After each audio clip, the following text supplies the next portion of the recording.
got a number of folks with us here today, including our Chief Financial Officer, Blaise Ngolia.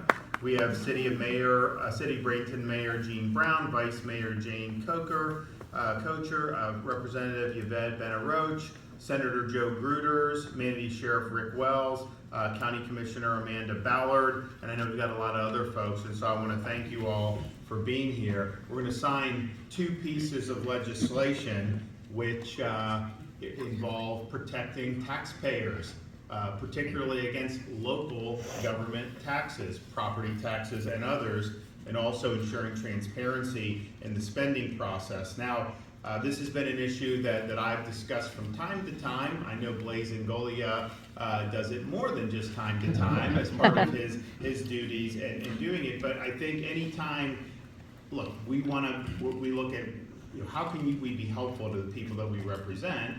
And when you have the kind of COVID era that's really continued, inflation wave, where things have gotten more expensive, particularly things like groceries, all these other things, where can we, at the state level, make the most impact? Where is government impinging on the American dream for people the most? And the state of Florida, at the state level, we have the lowest, or certainly among the lowest, tax burdens anywhere in the country. That's just a fact. No income tax. We've eliminated some taxes since I've been here. It just is what it is. A lot of our burden is shared by non-Florida residents, people that snowbird here, tourists, all these other things. So that's good. But what I think people have been struggling with is the costs associated with homeownership, particularly with property taxes. Now, we've also done a lot of stuff to address Florida's insurance market, and they just came out. Citizens got reinsurance 30% lower than last year. Before, with the reforms, that reinsurance was going up tremendously. That's going to impact, what consumers are charged. And Citizens Insurance actually did the biggest reduction in rates in the history of the program for this year. Likely we'll have to do more reduction going forward, and we have now like 20 companies in offering, and USAA on auto insurance just announced a $1 billion rebate. And so look, it's a difficult issue, but the reforms have pushed in the direction that we're seeing, and it's been pretty consistent. Some people say, oh, they didn't reduce mine, and then they go shop, and then they find they can get better. So yeah, they may try to renew you at the same, and that's why you shop. Likely you're going to be able to save. Certainly on the auto, we've seen that very, very significant. So we've done a lot there. There's a lot of heavy lifting in the legislature, but at the end of the day, it is a private market. It's not something there's things that go into it that the government just can't control. Certainly when inflation goes up, it's going to be more expensive. There's a whole host of things. We couldn't help that we had 6 major hurricanes in 7 years. That's just a fact. That makes things more challenging. Taxes, though, is just purely a government function. It's not driven by the private sector. It's not driven by circumstances. Like, the people you elect, are they taxing you? Our state constitution, what does it allow? How much protection do you get? These are decisions we, the people, are able to make. And so we have looked to see, as from 2019 till the present, local government property tax revenue has basically doubled. It was a little over $30 billion in 2019, and now it's about $60 billion. Maybe not uniform throughout the state, but everywhere has gone up pretty dramatically. That's just a fact. And the question is okay, has that been necessary, or should the taxpayers have been benefiting along the way? And so in the process, there's different things that are done with highlighting local spending. I mean, look, there's some instances that are really inexplicable, and that's really with everything. I mean, for example, the school district of Broward County down in Southeast Florida, their budget was, I think 8 years ago, $2.5 billion. They've lost 50,000 students since then, and their budget is now $5 billion. Now, where is that money? That is funding the system for the system's sake. That is not doing things to benefit the students. And so you see different examples that Blaise has found over the year. And so all that being said, that's something that can be meaningful for people to do, and I'll go into kind of my view on the whole property tax thing, and I think where we need to go from here, and kind of the legislature. What they did was good, but I think that we need to do more. But people say, well, what do you get up there, you guys and tell us, so you want to tell people, what you do? Well, listen, I think in some respects, in a vacuum, that's a valid concern. But I can tell you this, I have the budget for next fiscal year, which starts July 1st on my desk. I'm going through, approving, vetoing some stuff, whatever. That will be done within the next week.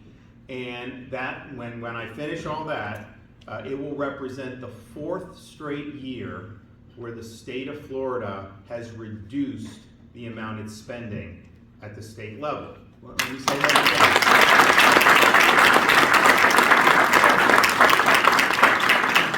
again. The budget 4 years ago was more than the budget 3 years ago. The budget 3 years ago was more than the budget 2 years ago, and the budget in current year is less than the budget, or I guess last year's budget that we signed is going to be, this year's budget is going to be less than that.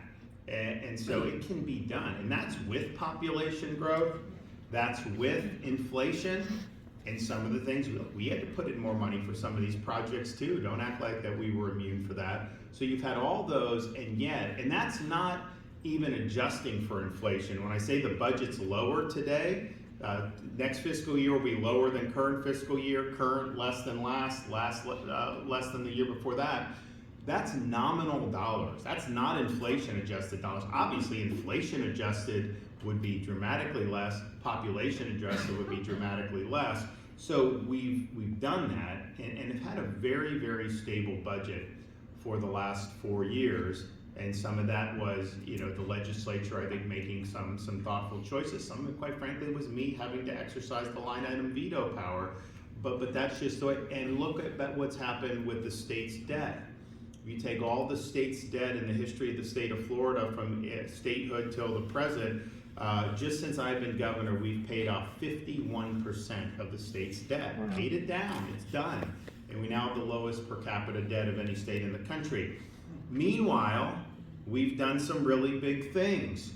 We've done the largest environmental restoration in the history of the United States of America with the Florida Everglades.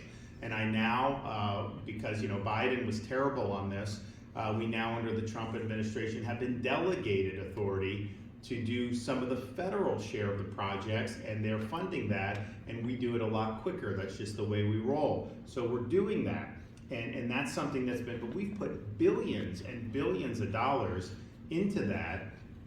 It's gotten to the point we've done the infrastructure, we've improved the water flow, that next year, 3 years from now, 5, you're going to spend less on that than what I've had to do because we had to really get where we were going. So that's been major. We've done infrastructure. We flushed another $7 to $8 billion into moving Florida forward. You've got these projects that were in the queue to start 10 years from now when traffic is bad now, and we've accelerated.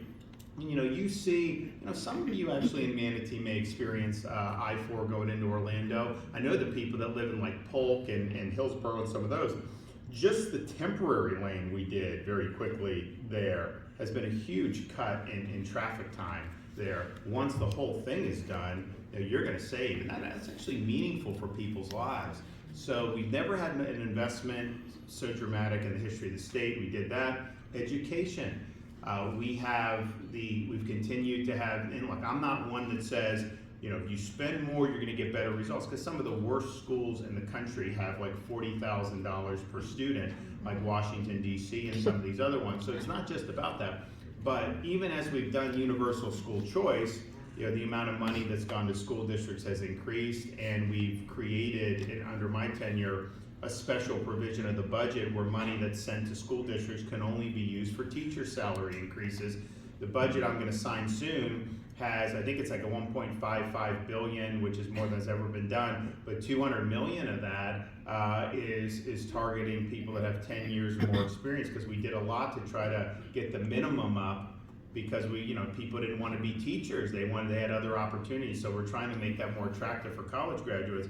But regardless, that's a massive investment. So we're doing big things, but doing it within the context of a budget that's actually declining. And so when we're sitting here talking about standing up for taxpayers at the local level, making sure spending is transparent, making sure spending's not runaway, making sure people aren't being taxed the way they have been, we have credibility in doing that because our budget has been very, very stable, very, very modest. You know, it's interesting, you see this stuff in New York City, you know, just electing people that even 5 years ago, I think, would have been thought that would have been impossible to do. People that are celebrating terrorism, people that really reject the foundations of this country, which, you know, we're now celebrating 250. And yeah, I think it's a really, really, you know, dangerous trend over there in that party. But the reality is you know, look at how they're governed.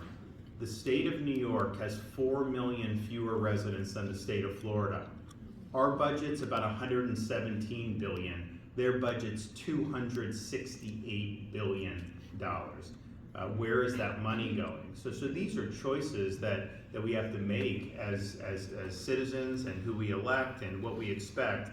But we've done it right at the state level, and budget that I'll sign very soon will continue that trend, and that's something that we're very, very proud of. Now, when you do zero-based budgeting, you kind of you diffuse that hardwire, and the default should be zero, and then justify why you're using taxpayer money to do those different things.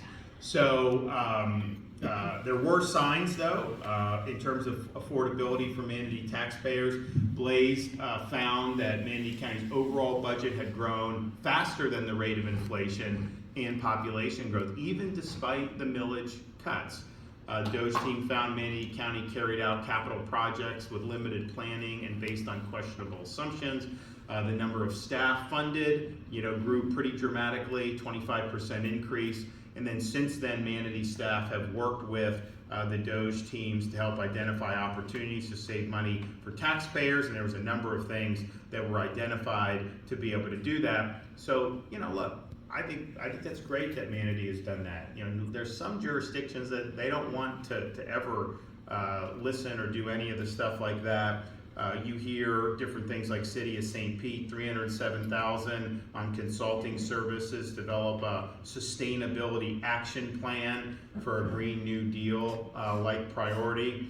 Counties across Southeast Florida created a climate compact designed to force reductions of carbon emissions from residents, even though we've reduced emissions through market forces in Florida pretty dramatically. So you see, like, why are your taxes funding some of those things? Those are more ideological joyrides that these local governments are going on. And I'm just saying, if affordability is something we want to address, put the money back in the pocket of the property taxpayer, the homeowner. That's where you can really do a lot of difference. So we've been able to do a lot of these different things. And so, you know, I just looked at the numbers and I said, okay, for whatever reason, Florida Constitution has always treated the homestead residents preferable to other forms of property. So you have residential that are not homestead, and then you have commercial properties. The homestead property, once you do that and establish that, it limits the amount they can increase your valuations. They cap that at most at 3%. And that does help for sure. Now, you know, depending on where the market is, if you have to buy a new home, you could get a reset tax basis. Some of that carries over, but oftentimes not enough to make up for the whole difference of the home. But nevertheless, that's been something that's been good. And if you look at all the revenue that local governments take in across the state, there's more residential tax revenue that comes in from non-homestead properties than from homestead properties, and obviously you have commercial that contributes to it. So our insight was basically, you have this homestead exemption that goes up a certain amount. You know, why not exempt it all and let people actually own their home so that they're not constantly being taxed and having to pay the piper for all these other things. People say, oh, how are you going to get services? Like, you're paying a lot of other taxes just around. There's a lot of taxes that people pay. So it isn't like they're not going to be doing it, but I also think it would be better for the economy because people would have more money in their pocket, and it would definitely be a huge reason for people to be homesteaded in Florida. So that was and we said, look, it may not happen immediately. It may have to phase it.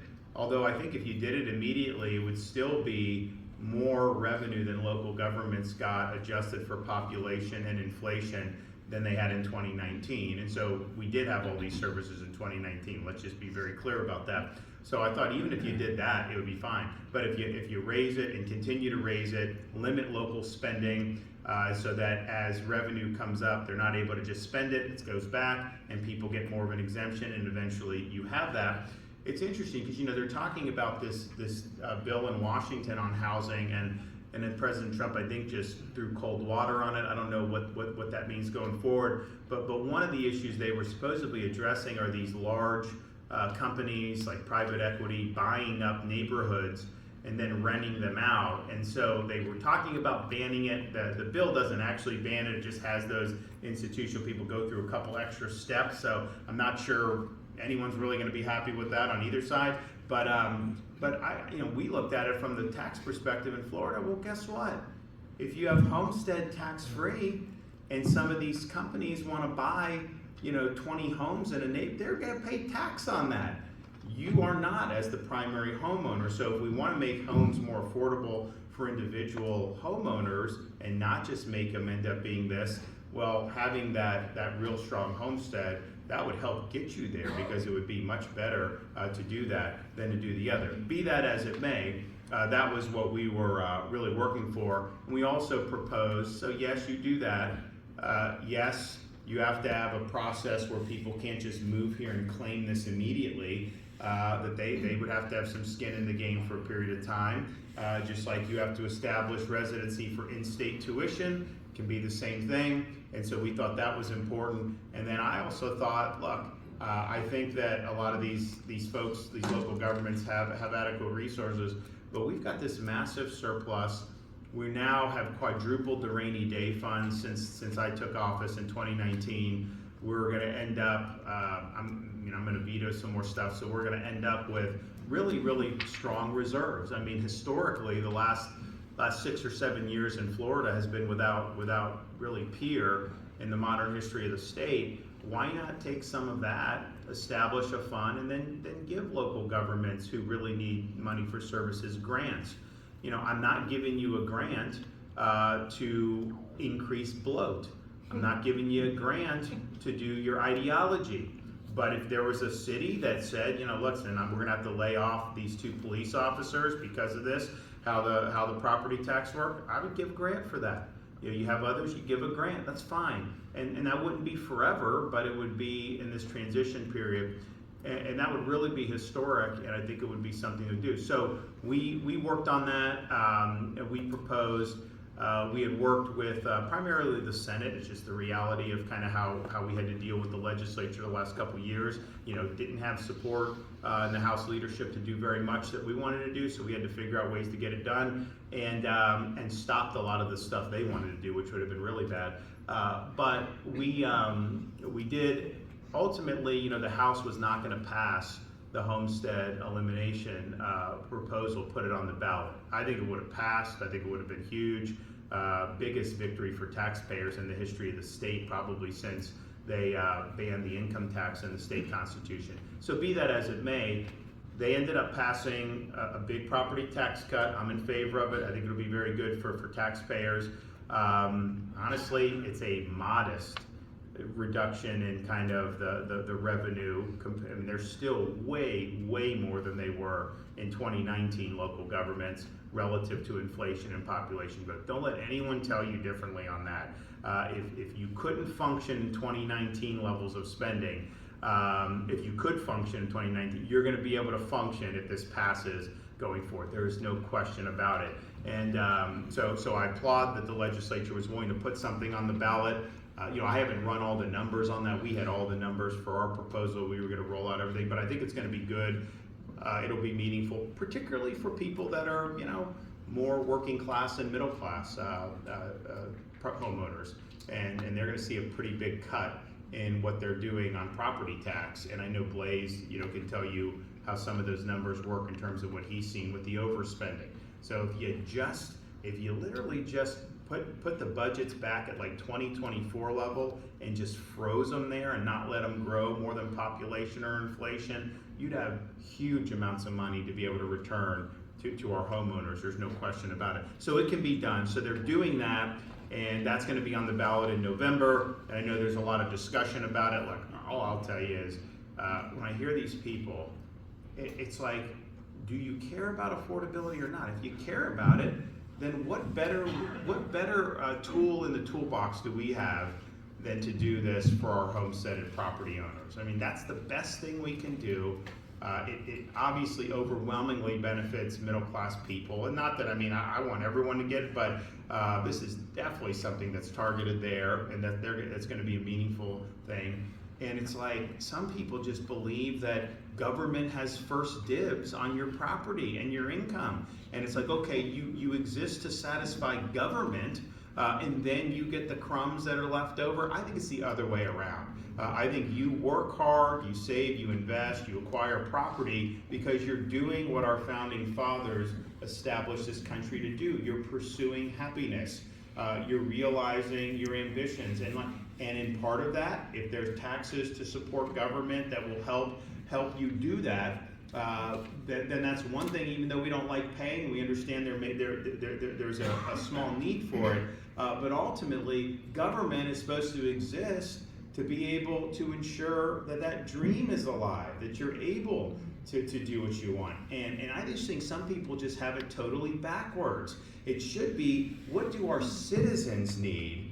Then you can talk about government's needs. And instead, it's all about what government needs or wants, not even needs, what they want. And then you're just supposed to be happy with crumbs on the table. And that's not the way the country was founded. And that's not consistent, I think, with the ethos here in the free state of Florida. So we have a chance to do something about it. I view the initiative as kind of an opening salvo. I don't think that this is the end of property tax. I think that we have an opportunity as a state that attracts a lot of visitors, a lot of people that pay taxes here. We're not residents here. In a variety of ways, we can leverage that for the benefit of our own citizens and the primary homeowners that homestead their property. And so that debate will continue, but the people are ahead of the elites on this, right? You know, some elites are just so used to, well, of course your home is, government can take your home if you stop paying, you auction the house, all this stuff. Well, of course, like, no, not of course. Why would we want to allow that to happen in a free society? And so I think that you're going to continue to see a lot of the politicians are going to have to catch up to where the people are going, because the people want and they need relief, and they want to be able to own their own home. So the bills we're signing today kind of plays into that whole debate about proper levels of spending, support for taxpayers. And so there's two bills that we're signing. The first one was passed in the property tax special session. It's Senate Bill 4F. It makes it harder for local governments to raise property tax burdens without greater accountability. So under current law, local governments can benefit from complicated formulas that allow them to take in more money from taxpayers, even when they are not technically raising tax rates. This bill cuts through that concern by strengthening safeguards against local property tax increases. It changes how local governments calculate the maximum property tax rate they can adopt with a simple majority vote. Under the current system, local governments can increase rates based on growth in Florida's per capita personal income. This bill removes that adjustment and generally limits the maximum possible millage rate increase year over year to the standard rollback rate. The rollback rate is designed to bring in roughly the same amount of property tax revenue as the year before, meaning local governments won't necessarily be able to increase revenue as quickly as home values rise. And let's just be clear, these home values are totally subjective. You know, they say you bought a house for $350,000 6 years ago, and then they tell you 2 years ago, oh, by the way, it's worth $800,000. Well, you never sold the house for $800,000, and so until there's actually a market transaction, and this stuff goes up and down. So this is something that will be protecting taxpayers. Under the bill, if a local government wants to go above the rollback level, would have to meet a higher threshold within the local governing body. And so having supermajority requirements, 2/3 vote, is something that's really positive for taxpayers. The change is expected to lower the base millage rate for many local governments because the new calculation no longer factors in personal income growth. Many jurisdictions will have less ability to increase property tax collections through the normal budgeting process. And that's part of the thing with property tax when they say, oh, this property tax. A lot of it is kind of silent stealth tax increases because you're not actually raising your rate. Just all of a sudden you have to pay more, right? And there's not even like really a public vote on it to the extent that you would expect. So this is good. This supports the ballot initiative that's on the ballot.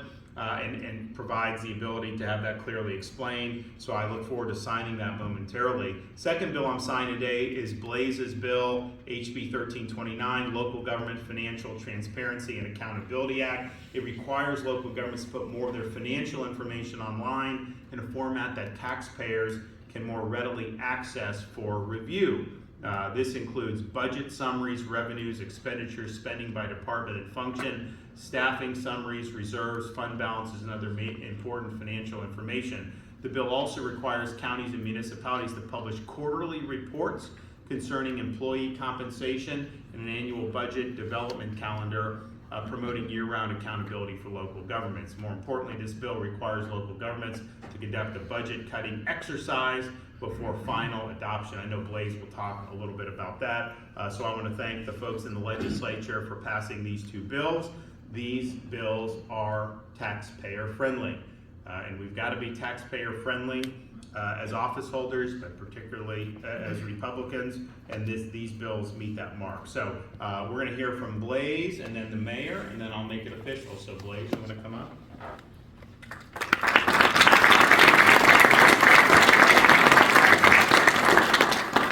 Thank you, Governor. Thank you all for being here today. I'm Blaze Ngoli, the Chief Financial Officer of this great state. First, I want to thank the Governor for being such a staunch defender of the taxpayers here in this state. This was a conversation that we have had about 2 years ago, 2.5 years ago, and I told the Governor, remember where we were. I said, hey, watch what's going on with property taxes. I guarantee you these locals are going to continue to take this extra revenue and expand government, and that's exactly what they have done and why we are here today going through these fights on the side of the taxpayers against big government. As your Chief Financial Officer, I've made it a priority to look out for the taxpayers of the state with real and honest transparency, showing people, voters and taxpayers exactly where their money is going and how large their government is growing. And the bills that we're signing here is just one in a long line of efforts that I'm going to be involved in over the next 8 years, making sure that we keep government smaller, more accountable, and cost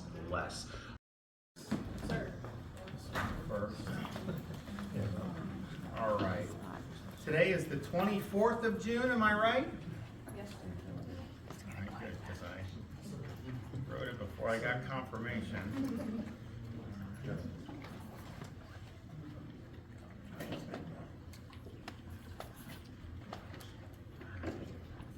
that one.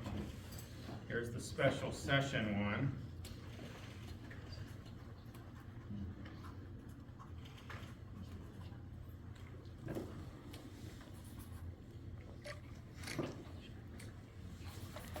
All right, there you go. Permanent marker, remember.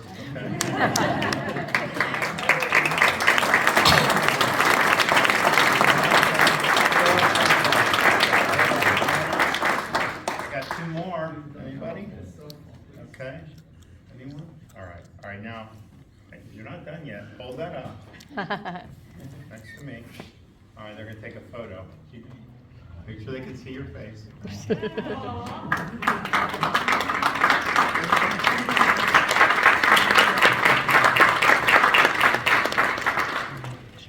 Good? All right, good work, man.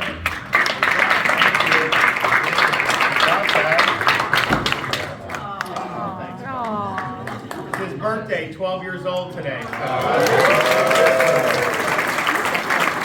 One hell of a birthday.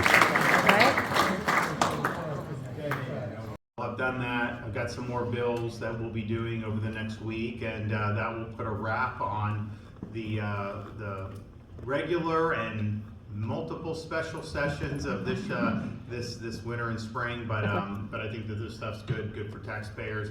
And look, we joke a little bit about not having hurricanes. Hopefully we don't. We didn't have last year. We're prepared. It's something we take very seriously. I think for this area in particular, it would be great to not have to deal with that, because I know people have been through a lot. And they claim when you have drought conditions, the hurricane risk goes down in the hurricane season, and that may be true. But when they are now predicting less likely than more likely, when they usually say it's going to be the worst ever, I kind of would rather them say it's going to be the worst ever. I feel like if they're saying it may not be, then it's probably going to be wrong. So in any event, we'll be ready for it. But it's we roll and we will get it done one way or another. So hopefully we get a good quiet hurricane season. All right, do we have any questions back there? Okay. Governor, when it comes to the governor's race, when it comes to the lack of a debate, is there enough time for any of the other candidates to catch up to the polling front runner now? You'd have to ask political people about that. I think you should have debates. I think that that's important. This is a difficult state to get known in, and to be able to be broadcast where people can kind of see these candidates oftentimes for the first time can be very valuable. Obviously, when I was running, that helped me a lot to be able to do. I've been critical of the state party, leadership, because they do this summit and they say we're going to do a debate, a governor debate. All right, so people signed up thinking that they'd have this debate, and they said no candidate can do any other debate except our debate, and they said you can't do it. And then they say, oh well, only one guy can debate, so we're not going to have a debate. I mean, I think people feel that that's a bait and switch.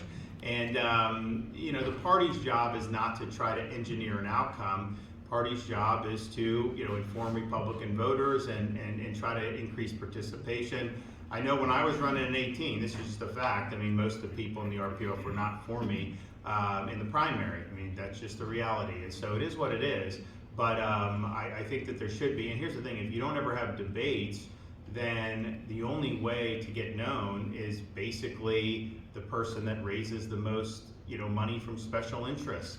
And then you spend money to do it, and if you're not able to do that, then you don't even get known to begin with, and that's challenging. And I know when I ran in 2018, I mean, I got outspent probably 3-1, and I think having certainly the June debate that we did was a huge thing to be able to inform people about who I was, what my background was, all these other things. So I think there should be debates generally. I don't think the party has any right to control the debates, but I think how this was handled was not what you want. I mean, you've got to be on the up and up here, and you say you do a debate. If you're going to say other candidates can't do any other debate but our debate, well, you definitely got to do the debate, right? So it has not been, I think, done properly. And look, I mean, voters can make decisions about how they think of all that. Governor, I want to get your thoughts on the proposal that the Board of Governors is addressing today that would make it more difficult for undocumented students to attend state colleges. So when I became governor, we had in law in Florida that you could be here illegally and get in-state tuition. And I was like, that is crazy. Under my watch, that's been repealed in Florida, and that should have been repealed a long time. It should have never been instituted in the first place, to be honest with you. And so that was not easy victory. You think, oh, these like any of them run, if they're running a primary, should you give in-state tuition discounts to someone here illegally? They will have to say no, otherwise they will lose the primary. But then somehow, when it gets time to do, there's all this behind-the-scenes resistance. So getting that across the finish line was not easy. It took a lot of effort, and we pushed on it for a long time, and we got it done. So that's good. I mean, think about it. What incentive is it to someone here illegally that they're able to get a discount on tuition the same as a Florida resident, but then that they're getting less than what a U.S. citizen in Georgia is getting? Someone lives in South Georgia? It just doesn't make any sense at all. Now, I also think the reality is no state has done more to combat illegal immigration than Florida has, certainly since I've been governor. And we require all state and locals to participate.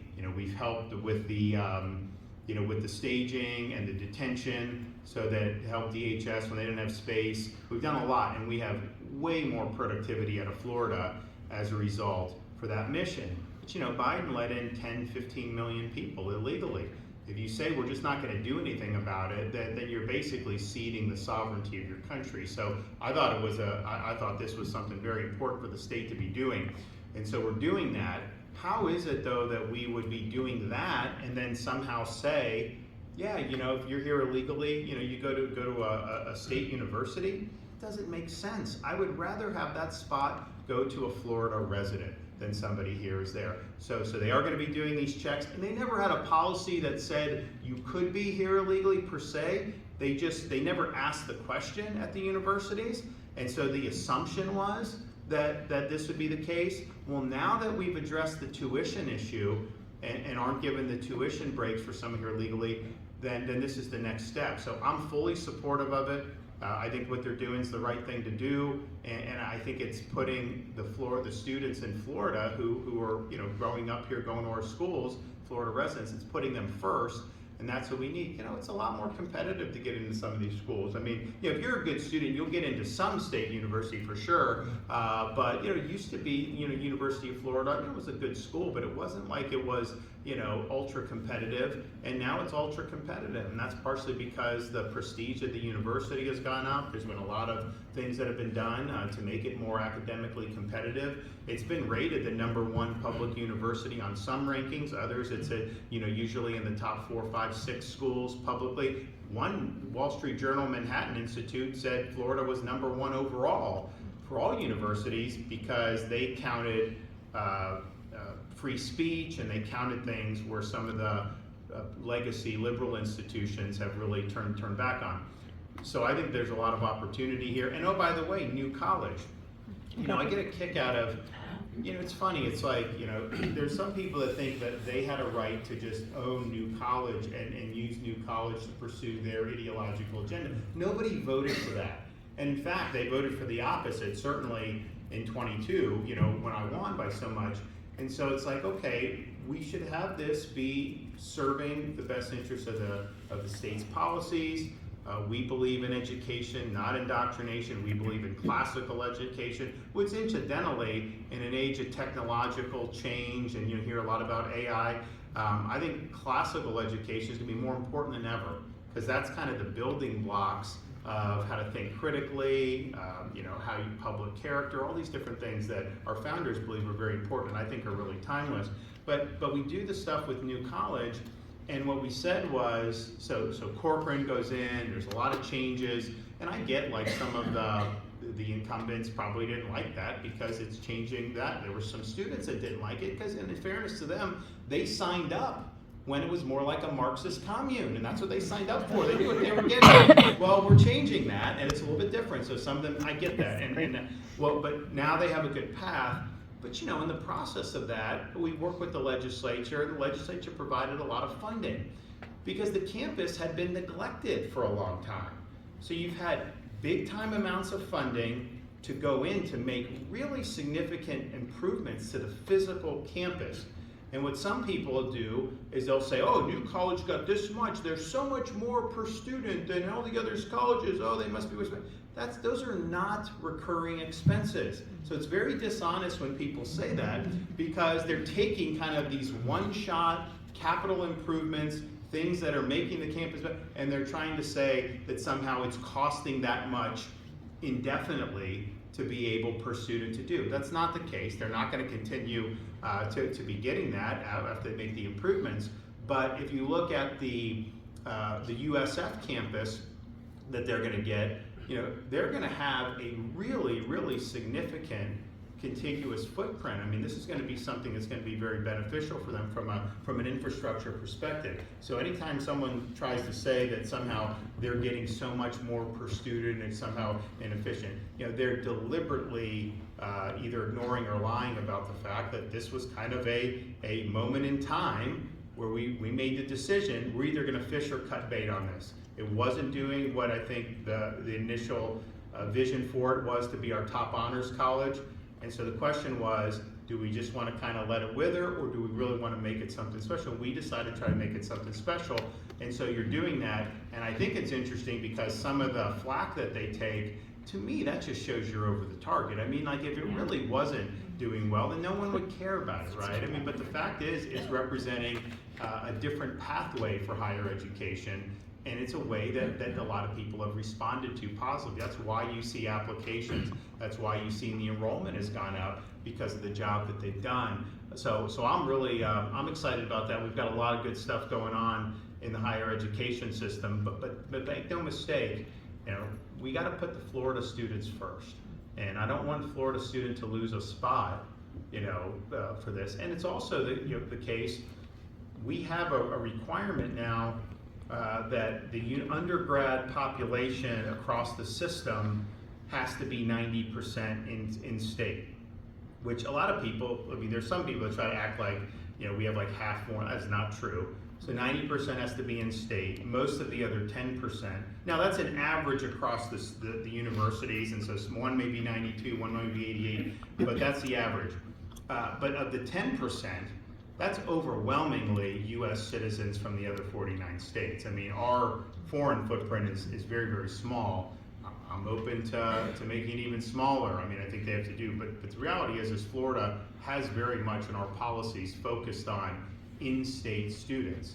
That's the primary mission of the university. You don't want to shut off the rest of the 49 states, because if someone is a really good student and they want to come and choose University of Florida over Georgetown or over MIT, honestly, that's a good thing for a university to get somebody that's got high quality. So you can set the bar very high for those students in those other states, but even with that, you have 90% that are going to be in-state students, and I think that's appropriate. And oh, by the way, you know, you want to talk about working for affordability. No tuition increase for the entire time I've been governor for undergrad for our in-state students. It's the same tuition as it was in 2019. I don't think there's any other state that can say that. And even if they can say that, ours is a lot lower than theirs anyways. And so we start at a lower baseline. And that's been very important, because people can go to these schools, they can work a part-time job and not have to take out any loans. Parents can afford, especially if you do Florida prepaid, and we've rebated a lot for prepaid because tuition's low. So you've done all of this in the most affordable way possible for higher education. And that doesn't even count our state colleges, which are also the most affordable in the United States of America. And that doesn't even count our K-12 school choice, which is universal, and parents are able to make these decisions for themselves going forward. And so I'm proud. Blaze, I just want a final point. Blaze made there's a graph. I guess I didn't see that Blaze put it out, but I put it out on social media that shows this is nationwide graph where population kind of marginally increasing. Now Florida, we've had a more steep, but marginally, inflation significant. But then property tax revenue way more than population and inflation, not even close. So this is a phenomenon that is not limited to Florida. I think it's more acute in Florida because we had more of a population increase, and I think the way the housing market shook out, it caused the tax basis to go higher for more people. But the reality is that, and another thing is with nationwide in the last 5 or 6 years, homeowners insurance, it's up like 79 to 80% nationwide. You know, a lot of times people say it's a Florida thing, like everyone else has low. It's gone up everywhere. Now we have more perils, and so if you buy a place, you know, on the water there, that's probably going to be harder to insure than something that's just smack dab in the middle of Ohio or something. But that, I think people get that. But that's been an issue nationwide. So when homeowners are paying their monthly payment, you have principal and interest. That used to be the bulk of the payment, and then you'd have smaller amounts for insurance and property tax. Now, insurance and property tax exceeds the principal and interest. And so that's been an issue nationwide. We're really the only state that's doing a lot about the property tax. As of now, I know other states have talked about it, but I don't think there's any other initiative on the ballot that's even close to what we're doing in Florida. And as I've said many months and even years, with all the special sessions we did in 22 and 23 on trying to shore up the insurance market, our insurance market has stabilized more than people thought possible. They thought it was just going to go to smithereens. And when you're seeing reductions from citizens even, which I don't think had ever done reductions, and now people are able to go, and like, look, it used, when the reforms passed, people would say, oh, I still haven't seen anything. I would say, and look, it takes time for this stuff to reset. But you do now talk to a lot of people that are saving on auto and home, whereas 5 years ago, that was like a pipe dream that you would ever save. And so there's more options out there, partially because the market's better and the legislative reforms. And so those two issues, I think, have been really, really significant nationwide. We've done a lot in Florida to tackle it. Obviously, the property tax is going to need the support of the voters in November, but people have an opportunity. And I also get a kick out of some people say like, oh, this is not going to be good for renters. First of all, the proposal that the legislature put on, it reduces the amount that businesses can be assessed. And so a business, you're going to rent from a business, right, who owns the apartment complex. Right now, they can increase assessment 10%. Under if this passes, that's capped at 5%. So they're not going to be able to jack up assessments. And so they say, oh, then they'll just pass it on to the renter. Well, this is more friendly for business properties than current law is. And that's just the fact. But then I also think to myself, like when I was in the Navy as a junior, as an ensign, and I rent an apartment, my life's ambition was not to be in that apartment. Like, yeah, I'm a renter now, but I'm gonna buy a home. And so you buy a home. Like my wife and I, we got married, bought a home, and did all this. And that's kind of the way things go. So when they say it's not good for a renter, a lot of those renters want to be homeowners. They just want to be able to afford it. And this initiative will help them do that. All right, thanks everybody.